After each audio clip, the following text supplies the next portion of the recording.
Marcos is 28 years old, engineering degree. Works 10 hours a day, 6 days a week. Never late, never absent. He earns $900 a month, double the country's average. And he can't save anything. Not because he spends badly, not because he's irresponsible, but because the system he lives in transforms effort into survival, not into progress. And he is not alone. Since you were young, you were told one simple thing. Work hard, study, and you'll make it. It's a beautiful phrase. Motivating. And it's wrong, at least here. Because if working hard were the secret, Africa would already be the richest continent in the world. Think about it.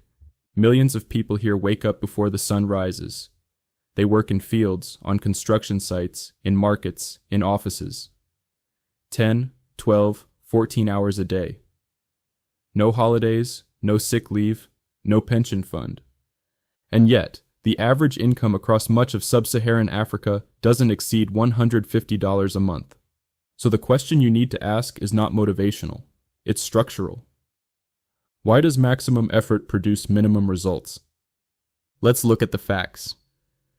In the United States, each worker generates on average more than $130,000 of economic value per year. In many African countries, that number doesn't reach 5,000. That's not because Americans work 26 times harder.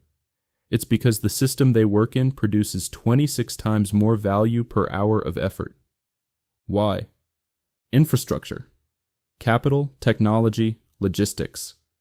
If you have a factory, but the power goes out 3 times a week, you lose production.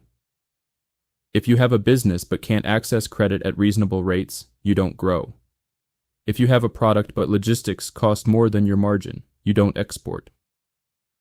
The problem is not a lack of will. It's that the playing field you're on was built differently, and then they still tell you to think positive. So you decide to study, because they told you education is the way out. You spend years sacrificing. You and your family. Tuition, books, transport, time, and you make it. Degree in hand. First in your family to graduate. But youth unemployment exceeds 30% in several African countries, even among graduates. And when a job appears, the salary often doesn't cover an independent life. You pay rent, food, transport, and it's already gone. Work hard plus study equals success? Not necessarily. I'm not saying education has no value. I'm saying the return on education depends on the market where you apply it. And in many African contexts, that market simply doesn't absorb the talent it produces. But there's something few people talk about. Something that completely changes the equation. Family. In other contexts, when you start earning, the money is yours. You invest, save, build. Here, when you start earning, you become the solution to everyone's problems. Siblings' tuition, mother's rent, father's medication, the cousin who needs capital for a business, the uncle's funeral that came out of nowhere. It's not selfish to help, it's culture, it's love, it's obligation. But economically, it means your salary never fully belongs to you. And while in other countries people use the first years of their career to invest and accumulate, here you redistribute. And that is not a character flaw.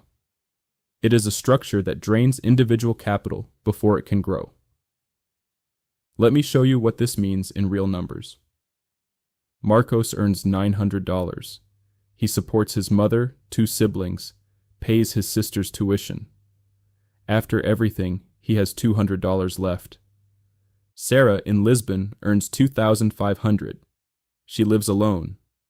She invests 600 euros a month since she was 25. After 10 years assuming average market returns, Sarah has close to 100,000 euros accumulated.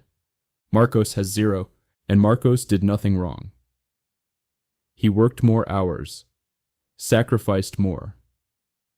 But he played in a different system, with different weights.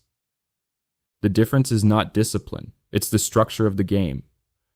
So, what do the people who manage to break out of this cycle do differently?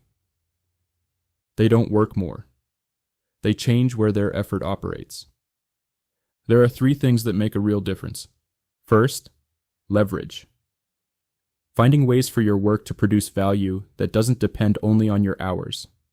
An online business, a digital product, an exportable service.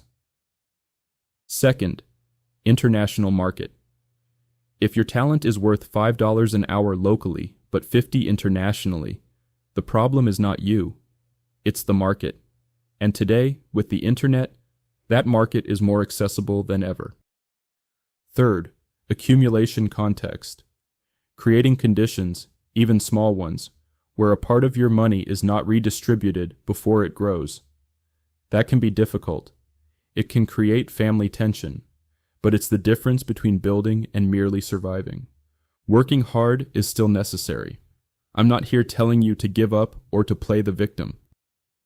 I'm saying that effort without structure is like running on a treadmill. You move a lot. You don't go anywhere. And until you understand that the problem is not you, that it's the system where your effort operates, you will keep blaming yourself for a race that was never designed for you to win. The first step is not to work harder. It's to understand the game you're playing. Now tell me, do you think it's possible to break out of this cycle without leaving the country? Comment. I genuinely want to know what you think, and if you know someone who needs to hear this, share it. It might change the way they see their own situation.